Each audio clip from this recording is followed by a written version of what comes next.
Good evening everybody. जैसा कि कल हम बोले थे कि अब प्रत्येक दिन ऑनलाइन क्लास चलेगा, तो आज हम इंग्लिश सेशन लाए हैं ऑनलाइन क्लास का। और अभी कोविड-19 के कारण क्लास स्थगित है, तो इसलिए हम ऑनलाइन क्लास कल ही बोले थे प्रोवाइड कराएंगे। तो प्रत्येक दिन क्लास चलेगा। आप लोग प्रत्येक दिन इस क्लास को अच्छे ढंग से देखिए और लोगों को भी बताइए कि हम क्लास प्रोवाइड कर रहे हैं।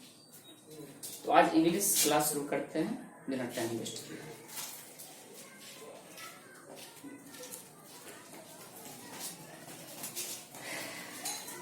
सबसे पहले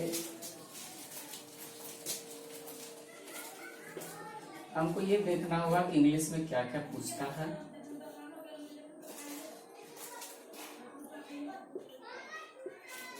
तो इंग्लिश के 3 सेशन बहुत ही महत्वपूर्ण है: ग्रामर, वर्ड्स एंड कॉम्प्रिहेंशन। तो आज हम लोग डिस्कस करेंगे ग्रामर के बारे में कि ग्रामर क्या है और ग्रामर में हमको क्या क्या पढ़ना है। ठीक है, तो सबसे पहले हम ग्रामर देखते हैं। What is grammar? अगर हम इसका डिफिनीशन जानने का प्रयास करें तो आप इस तरह से कर सकते हैं कि जो नियम हमें किसी वाक्य को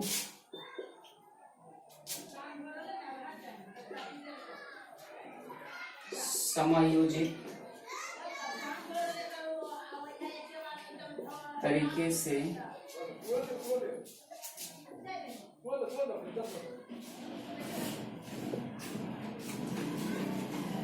बनाने में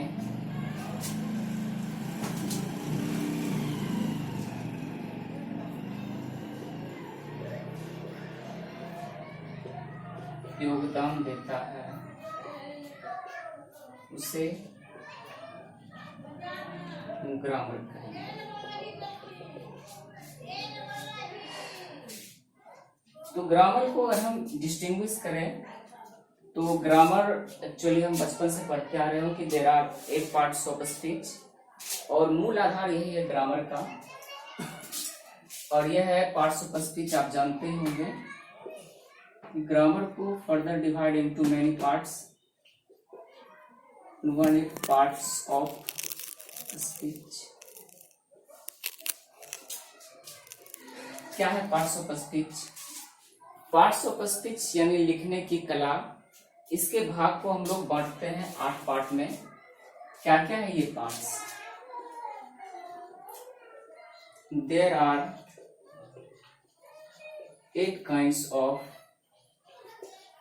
parts of speech.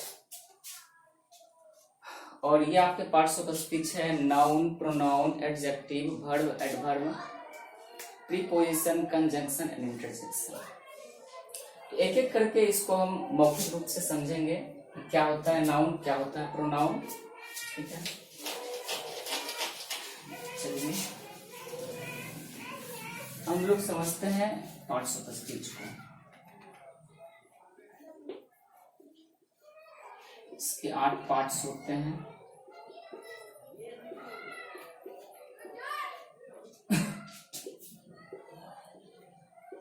Noun, pronoun, adjective, verb, adverb,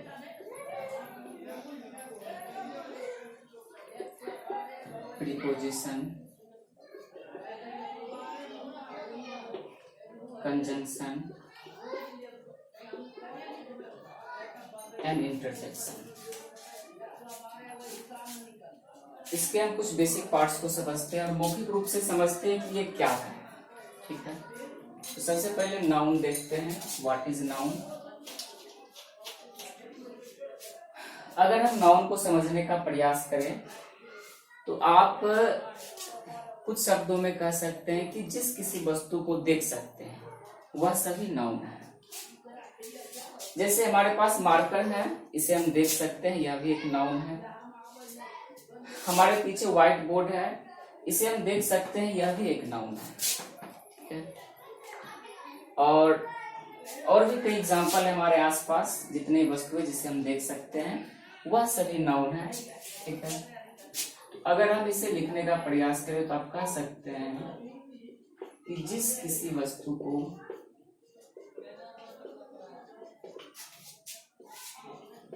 हम देख सकते हैं,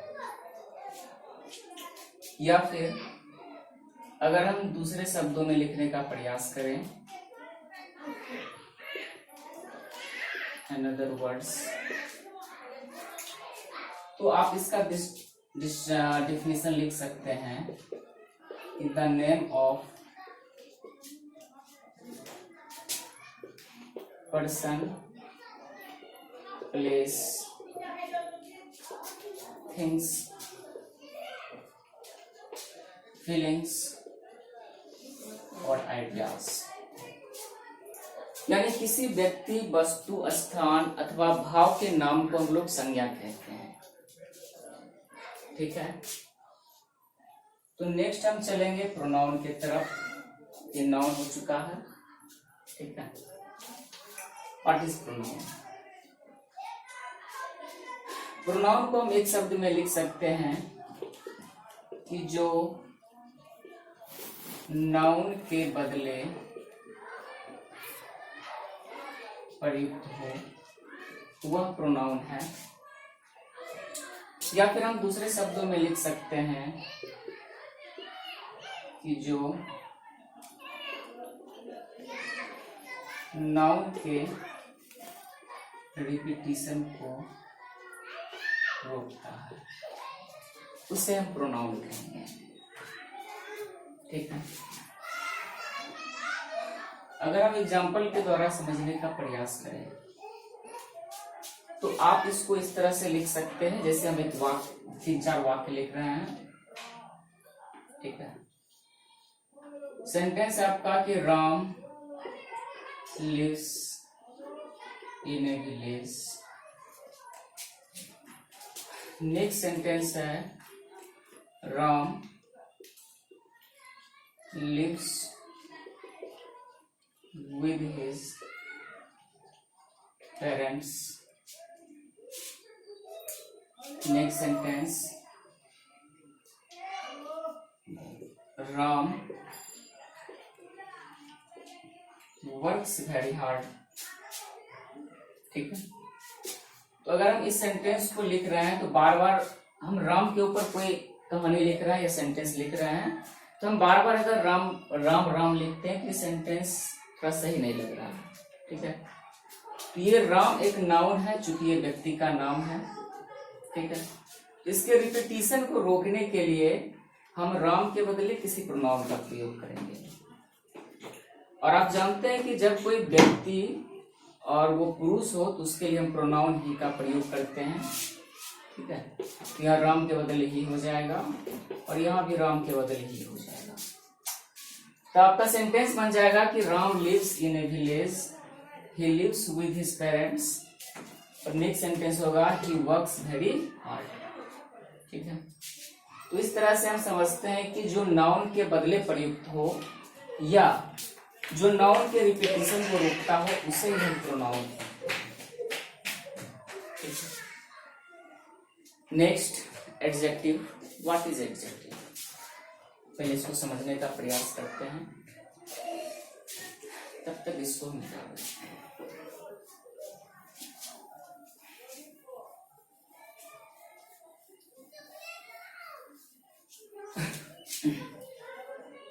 एडजेक्टिव क्या है? एडजेक्टिव कहा जाता है जो किसी नाउन या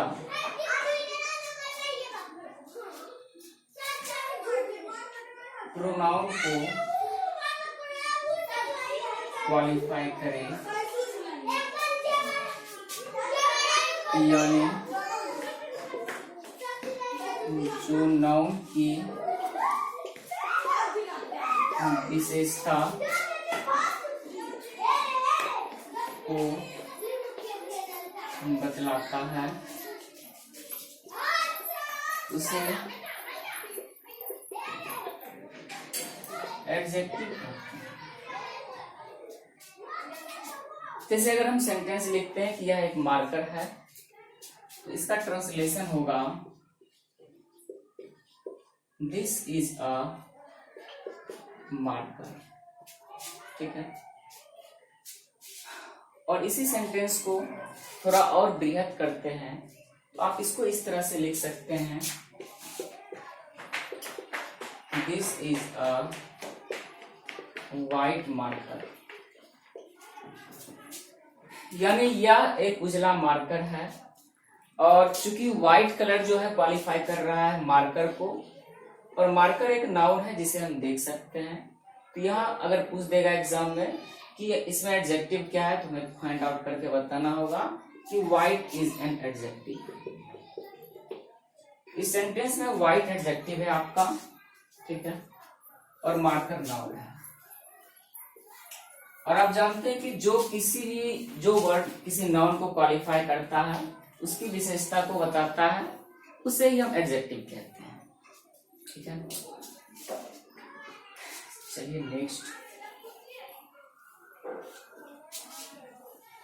नेक्स्ट है वर्ब। What is verb? कहा जाता है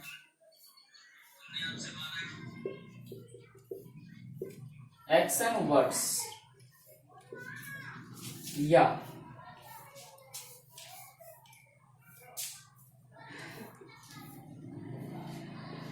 जिस हिंदी शब्द के अंत में मुख्यतः न लगा हो वह वर्ब होता है। आप एक्शन वर्ड्स के साथ साथ स्टेट ऑफ बीइंग वर्ड्स को भी जोड़ सकते हैं। ठीक है, state of being, state of being क्या है और एक्शन वर्ड्स क्या है, तो हम इसको देख लेते हैं। ठीक है, चलिए हम वर्ब के ऊपर थोड़ा सा डिस्कस करते हैं।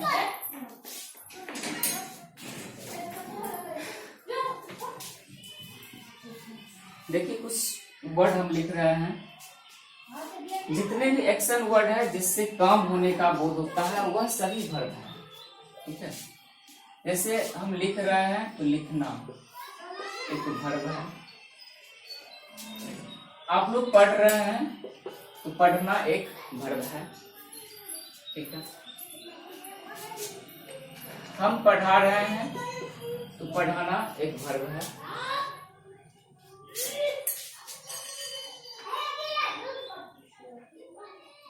और इस तरह से जितने भी शब्द जिसके अंत में ना लगा हो सभी वर्ब होंगे। ठीक है, सोना, सोना भी एक वर्ब है। उसी तरह बैठना, बैठना भी आपका एक वर्ब है। एक एक करके समझते हैं, फिर आगे हम बढ़ेंगे। अगर हम लिखना का इंग्लिश लिखें तो ये होता है राइट। ठीक है, पढ़ना रीड, पढ़ाना टीच। अगर हम सोना का बात करें तो स्लीप, ना कि गोल्ड वाला सोना। बैठना सिट। तो इसमें देख रहे हैं कि सोना और बैठना ये कोई कार्य नहीं है, लेकिन ये किसी भी स्थिति में होने की दशा है, इसलिए इसे भी हम वर्ब कहेंगे। ठीक है, तो यहाँ आप ये समझ रहे हैं कि एक्शन वर्ड्स के साथ साथ स्टेट ऑफ बीइंग वर्ड्स यानी किसी स्थिति में होने की दशा को भी हम लोग कहेंगे वर्ब।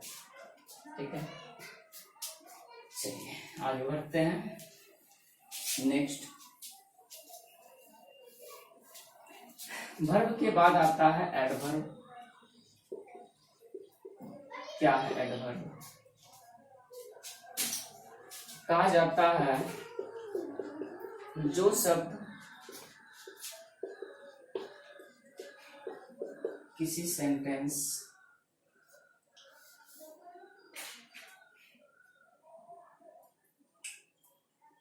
एडजेक्टिव या वर्ब की विशेषता को बताता है उसे एडवर्ब कहेंगे।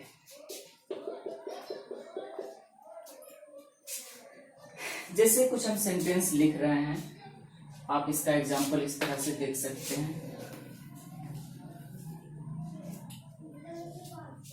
पहला सेंटेंस है he is a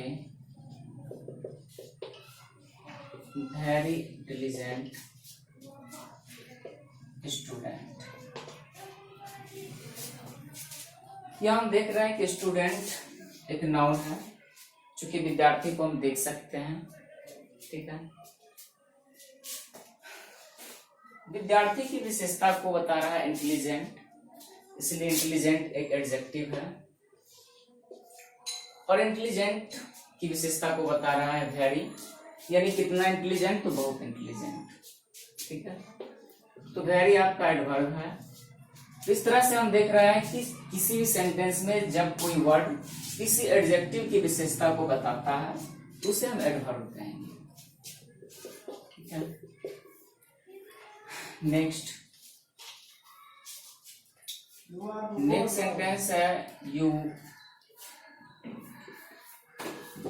run slowly, यानी तुम धीरे दौड़ते हो। तो यहाँ स्लोली हम देख रहे हैं रन का विशेषता बता रहा है। ठीक है, चूंकि आप जानते हैं कि रन एक वर्ब है, क्योंकि ये एक एक्शन वर्ड है, इसके द्वारा किसी कार्य के होने का बोध होता है। ठीक है, तो हम देख रहे हैं दौड़ता है, कैसे दौड़ता है, तो स्लोली। तो स्लोली हमारा एडवर्ब हुआ। ठीक है, चलिए नेक्स्ट। अब जैसा कि बोला गया डेफिनेशन में कि किसी सेंटेंस का ही विशेषता बताए तो वह भी एडवर्ब है। ठीक है, हम एक सेंटेंस लिख रहे हैं कि unfortunately he died in an accident. ठीक है, इस सेंटेंस में हम देख रहे हैं कि अनफॉर्चुनेटली पूरे सेंटेंस की विशेषता को बता रहा है। ठीक है, सेंटेंस है आपका he died in an accident, यानी वह एक एक्सीडेंट में मरा। और यहाँ है दुर्भाग्यवश, तो दुर्भाग्यवश इस पूरे सेंटेंस की विशेषता को बता रहा है। तो आप कह सकते हैं कि अनफॉर्चुनेटली एक एडवर्ब है। ठीक है, तो अभी तक हम लोग एडवर्ब तक समझ चुके हैं। आगे हम समझेंगे प्रीपोजिशन, कंजंक्शन एंड इंटरजेक्शन। ठीक है, कुछ देर बाद फिर एक वीडियो बनाएंगे। That's enough.